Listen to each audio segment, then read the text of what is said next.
sholat hancurkan, semuanya akan rata dengan tanah. Betul? Betul. Maka kalau kita mau selamat, amar ma'ruf nahi mungkar, tausiah, ceramah, khutbah, itu isinya tidak lain tidak bukan adalah mengajak umat ini supaya berbuat baik. Jangan minum khamar, jangan pakai narkoba, jangan mabuk, jangan pacaran, jauhi LGBT. Selama masih ada di antara umat ini yang mengajak kepada kebaikan, melarang pada perbuatan maksiat, insya Allah negara kesatuan Republik Indonesia masih tetap tegak berdiri dan tetap menjadi baldatun thayyibatun wa rabbun. Tapi kalau semuanya sudah diam, mau mabuk silakan, mau sakau silakan, mau buat maksiat silakan, bukan urusan saya, yang penting bukan saya, yang penting bukan anak saya, yang penting bukan istri saya, maka sesungguhnya kita akan ditanya di hadapan Allah Subhanahu wa taala.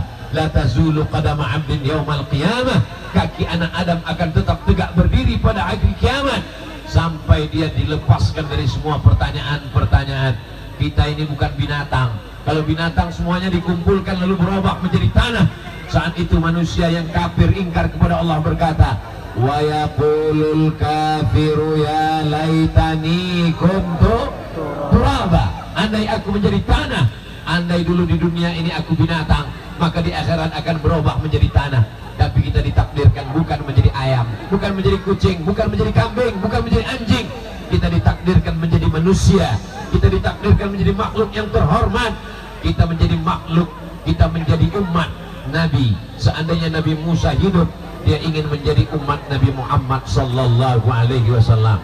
Seandainya Nabi Isa hidup, Nabi Isa menurut sebagian ulama masih lagi hidup, nanti akan diturunkan di akhir zaman sebelum hari kiamat, dan beliau akan menjalankan syariat Nabi Muhammad sallallahu alaihi wasallam. Nabi Isa tidak membawa syariat baru. Nabi Isa akan sholat seperti sholatnya umat Nabi Muhammad sallallahu alaihi wasallam. Makanya sebelum azan berkumandang, bangun subuh, kita dengarkan suara tarhib, as-salatu wassalamu alaika ya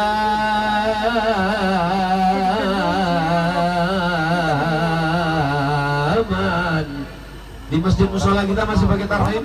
Masih. Alhamdulillah, di sebagian tempat sudah tidak ada lagi, tapi alhamdulillah di tempat kita rupanya masih ada.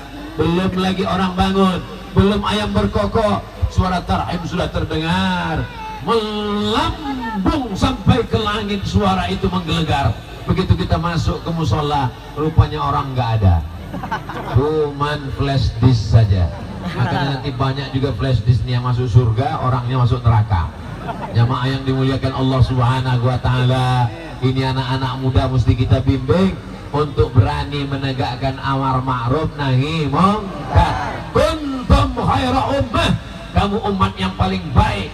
Umat ini paling baik bukan karena dia bolak-balik ke Makkah haji dan umrah. Umat ini menjadi paling baik bukan karena dia banyak berwakaf, berinfak, bersedekah. Menurut ayat ini, umat ini paling baik. Kuntum khaira ummah, kalian umat yang terbaik. Ukhrijat linnas, yang dikeluarkan kepada manusia. Syaratnya mesti 3. Ta'muruna bil ma'ruf wa tanhauna 'anil munkar wa tu'minuna billah. Kalau sampai 3 ini tidak ada, maka runtuhlah kemuliaan kita di hadapan Allah Subhanahu wa taala. Memang tidak semuanya tampil malam ini hadir berceramah. Yang tausiah amar ma'ruf nahi mungkar cuma Abdul Somad, tapi semua yang berkontribusi, semua yang mensupport acara ini, semuanya mendapatkan pahala amar ma'ruf nahi mungkar. Memang dia nggak tausiah, dia nggak ceramah, tapi gara-gara dialah suara Abdul Somad menggelegar. Memang dia nggak tausiah, dia nggak ceramah, tapi dia menjadi panitia sehingga terselenggaranya tabligh akbar malam ini. Menjahaza ghazian, siapa yang menyiapkan alat-alat perang, baju besi, tombak, panah, kuda, pedang, pisau, golok untuk melawan musuh-musuh Allah, maka sesungguhnya dia juga sudah berjihad fisabilillah. Menjahaza ghazian faqad ghaza, siapa yang menyiapkan alat-alat perang, maka sesungguhnya dia juga sudah ikut berperang fisabilillah.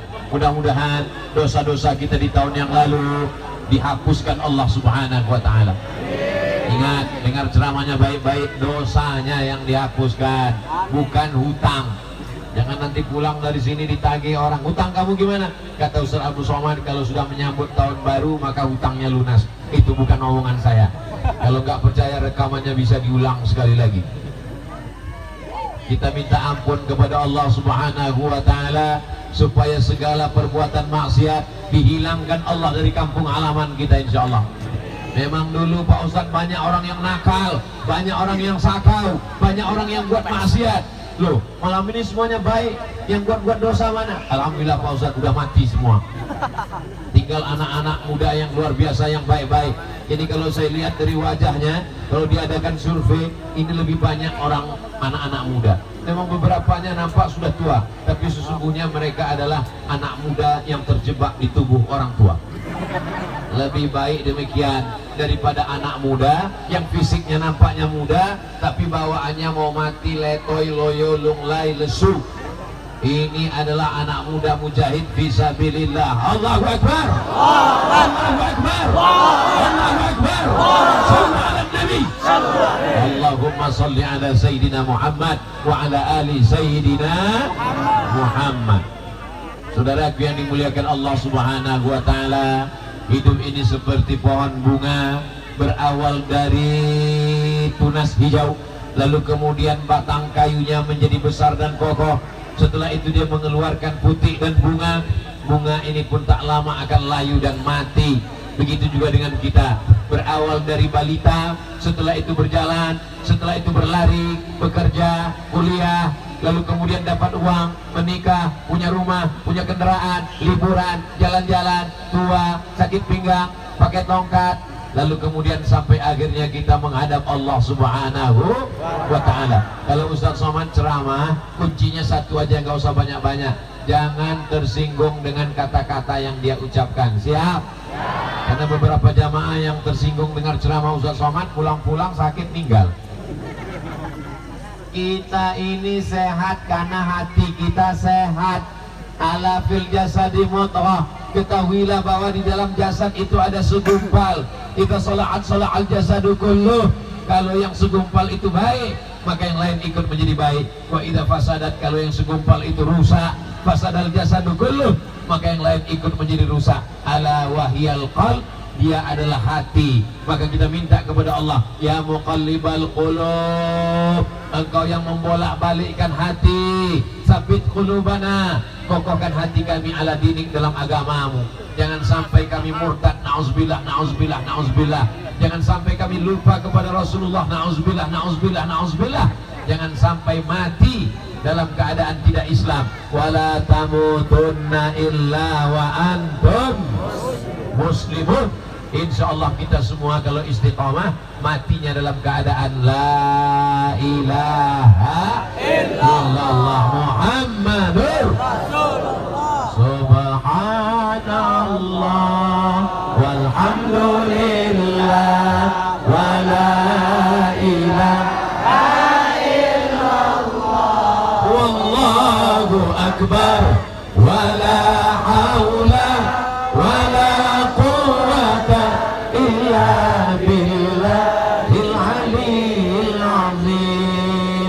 Suara saya jelas sampai ke ujung? Kalau memang jelas tolong angkat tangan kanan. Yang belakang nggak kelihatan. Alhamdulillah, yang belakang nggak kelihatan Pak Ustadz, dengar aja suara. Anggap aja dengar sandiwara radio. Saudaraku yang dimuliakan Allah Subhanahu wa ta'ala, apapun yang terjadi, mau senang mau susah, mau sempit mau lapang, kita tetap mengatakan alhamdulillah wa syukrulillah wala haula wala quwata illa billah. Karena kita ingin nanti mati dalam keadaan husnul khatimah, yang terakhir keluar dari mulut kita la ilaha illallah. Apa teriakan pejuang ketika merdeka?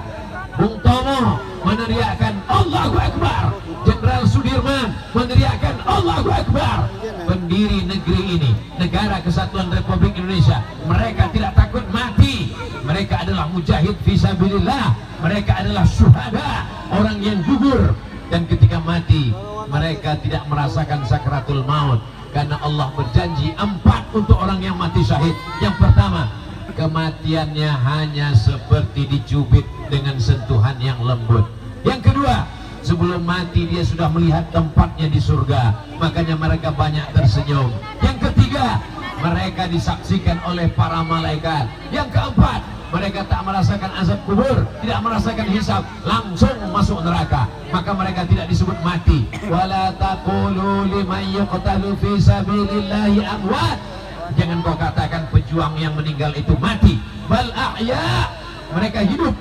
Walakin la tash'urun, kamu yang tak dapat merasakan kehidupan mereka. Untuk para mujahid fisabilillah, gara-gara mereka kita sekarang sedang berada di atas jalan. Yang di jalan itu kain kafannya para syuhada. Kita hari ini merdeka, bebas dari penjajahan karena darahnya para syuhada. Betul? Apa yang kita balaskan untuk mereka? Pernah kita doakan mereka. 17 Agustus hanya diisi dengan tertawa. Nggak salah kita bahagia karena ini syukuran.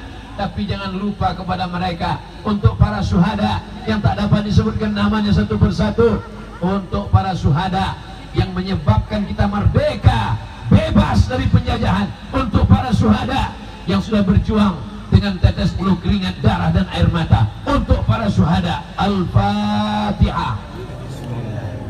A'udzu billahi minasy syaithanir rajim. Bismillahirrahmanirrahim. Alhamdulillahi rabbil alamin. Ar-Rahmanir-Rahim. Maliki yaumiddin. Iyyaka na'budu wa iyyaka nasta'in. Ihdinas siratal mustaqim. Siratal ladzina an'amta 'alaihim ghairil maghdubi 'alaihim waladdallin. Amin. Kenapa Ustaz Somad baca Al-Fatihahnya pelan-pelan?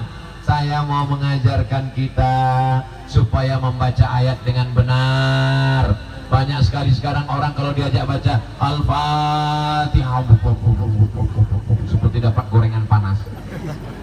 Padahal di sana ada idgham, ada ikhfa, ada gunnah, ada bila gunnah, ada qalqalah, ada huruf-huruf yang mesti ditepatkan, ada sifatul huruf, ada waqaf dan ibtida. Mudah-mudahan anak-anak kita menjadi para qori penghafal Quran.